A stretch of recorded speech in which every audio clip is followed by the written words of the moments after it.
ढोलकपुर नाम के गांव में एक बहुत ही स्वादिष्ट आम का बगीचा था।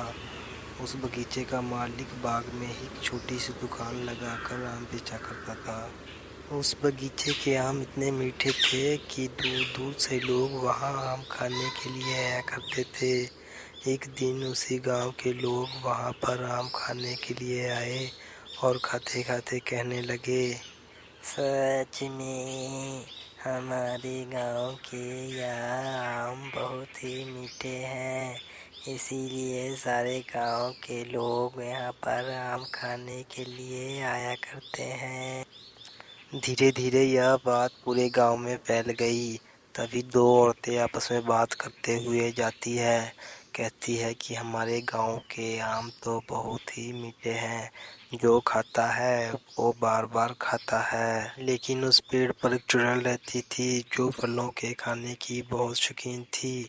उसने भी यह औरतों की बात सुन ली और कहने लगी, अरे वाह! मैंने तो सोचा भी नहीं था कि इस गांव में आम का बगीचा भी है और इतने मीठे आम हैं। अब तो मैं वह आम खा कर ही रहूंगी। रात होते ही वह आम के बगीचे में चली जाती है। लेकिन वहां जाने के बाद उस पर कुछ कुत्ते भौंकने लगते हैं। चुड़ैल कहती है, आम के बगीचे का मालिक यहाँ पर कुत्ते छोड़े हैं। लेकिन उसने अपने जादू से वहां से कुत्तों को हाथ से भगा दिया और एक आम के पेड़ पर बैठकर आम खाने लगी और कहने लगी, अरे वाह! ये तो सचमुच मीठे और स्वादिष्ट आम हैं। अब तो मैं रोज ये आम खाने के लिए आऊंगी। अब चुड़ैल ऐसा ही करने लगी। रोजाना रात को आती और मीठे मीठे आम खाकर चली जाती।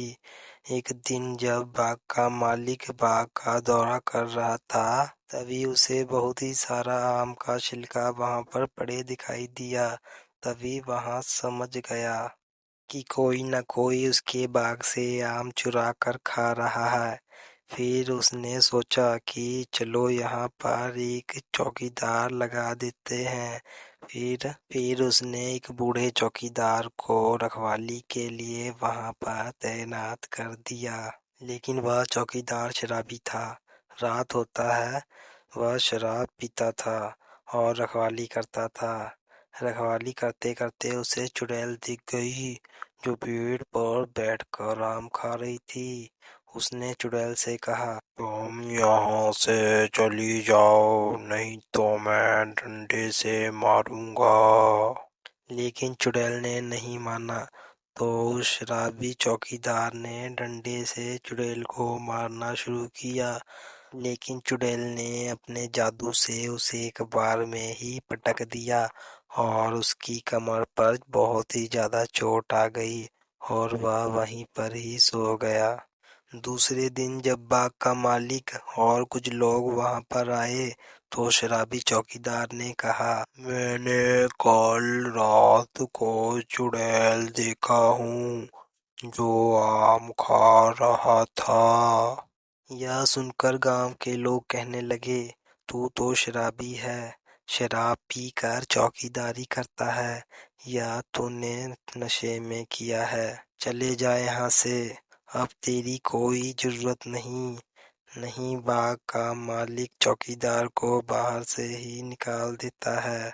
दूसरे दिन बाग के मालिक को नींद नहीं आती है, क्योंकि उसे यह चिंता सताई जा रही थी कि उसके बाग के आम कौन खा रहा है। फिर वह रात गई, खुद ही अपने बाग में जाता है और वहां पर देखता है कि कौन आम खा रहा है। तभी उसे आम खाने की आवाज सुनाई देती है और उससे चुड़ैल दिखाई देती है।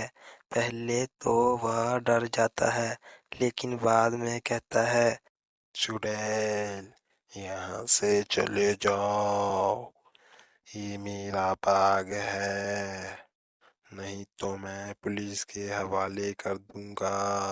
यह सुनकर चुड़ैल हंसने लगती है और उसे एक पेड़ से बांध देती है। अगले दिन गांव वाले वहां पर आए तो बाग के मालिक को बंधा पाते हैं। गांव वालों ने जैसे ही बाग के मालिक को खोला और उसने सारी हुई घटना बताई, फिर सभी गांव वाले एक बाबा के पास जाते हैं और उससे सारी घटना हुई बताते हैं। और बाबा उसे एक सेब देते हैं और कहते हैं, यह उस चुड़ैल को जाकर खिला दो, इससे उसका जादू टूट जाएगा और वह वहां से भाग जाएगी। गांव के लोगों से वहां पर बल्लू जाता है और चुड़ैल से कहता है, तुम यहाँ से चले जाओ। चुड़ैल कहती है चले और बाबा जाओ उसे एक सेब यहाँ देते से, हैं और नहीं तो मैं तुम्हें भी पेड़ से बांध दूंगी।